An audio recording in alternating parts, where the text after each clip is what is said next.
Welcome to the first edition of The Brains Behind the 11. For our first episode, we will be covering Liverpool Football Club. As hard as it may be for me to admit, Liverpool have been one of the best teams in the world for the past 3 or 4 years now. In 2018, Liverpool reached the Champions League final, only getting knocked out by an astounding Real Madrid side.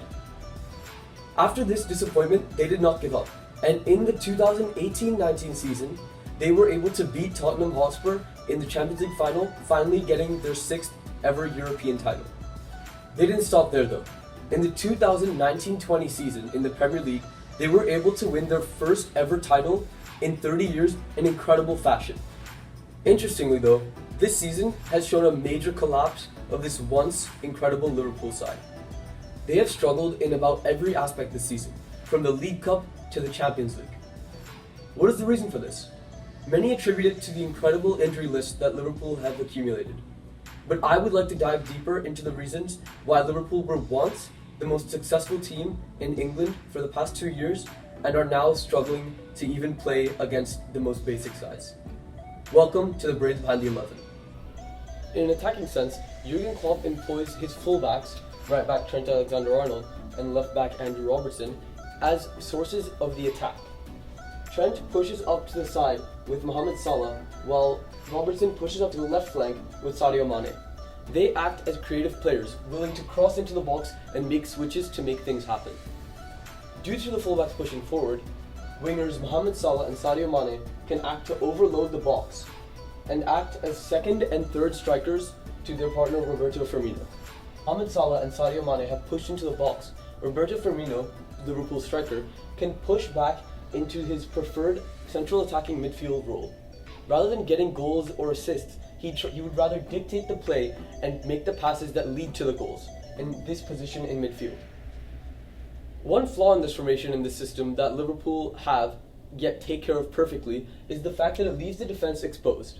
Central defensive midfielder Fabinho often drops back into a sort of centre-back role where he can dictate the play and pass around while performing his defensive duties as well.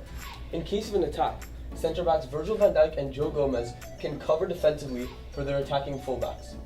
This is specifically due to both of their incredible pace and physicality. With centre-backs that don't have those traits, they simply cannot perform this system. Liverpool defensively employ a press that is incredible to watch, yet is very physically demanding of the players. Assume this centre-back of the opposition team has the ball. Both Roberto Firmino and Mohamed Salah in this situation would instantly press the area, leaving no option for the defender to pass to his fullback or his fellow centre-back. This would lead him to either make a risky pass into midfield that one of Liverpool's robust midfielders would make an interception, or lose the ball to one of those attackers where they can instantly create a chance. Liverpool's ideology is one that makes sure that they press as a team. This leads to opponents making mistakes and making bad passes that will eventually lead to a Liverpool chance. But let's say one of these passes do work. Let's say the centre-back plays an incredible over-the-top ball to his striker, something along this kind of line. With the defensive line pressed so high and the full-backs acting as attackers, what will the centre-backs do? This is where the incredible physicality, agility, and speed of Virgil van Dijk and Joe Gomez come in. If that ball is played, they are both so robust and physically at their peak that they can easily track back faster than any other defenders and make the challenge needed. A major flaw in this system has been completely solved by Jurgen Klopp's selection in the team sheet. He takes these quick defenders and puts them in his team because he knows that's how to solve one of his team's biggest weaknesses.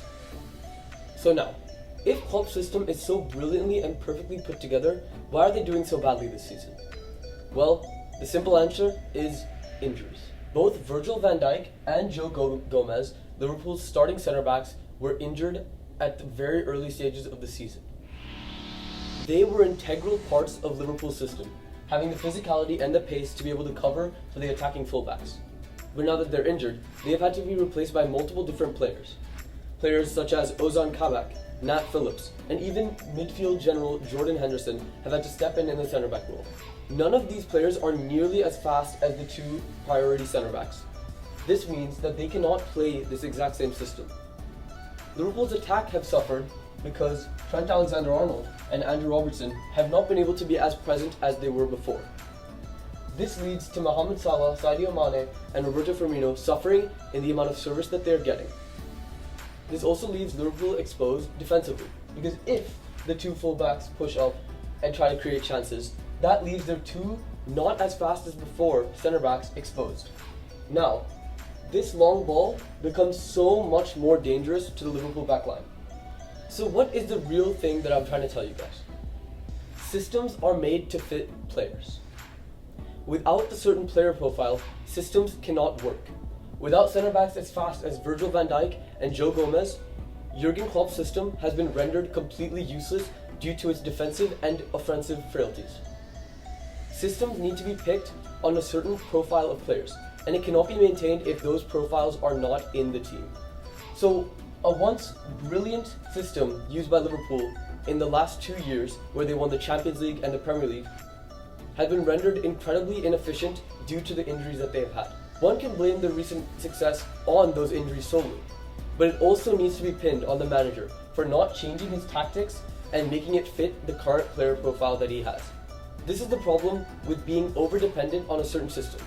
No matter how amazing it is, it will always have frailties if the certain players are not there. So, what have you learned from this episode of Brains Behind the 11? Do you agree with my analysis of Liverpool?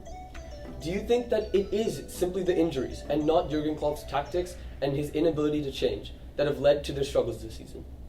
Let me know in the comments below, leave a like, and feel free to subscribe. This has been Brains Behind the 11.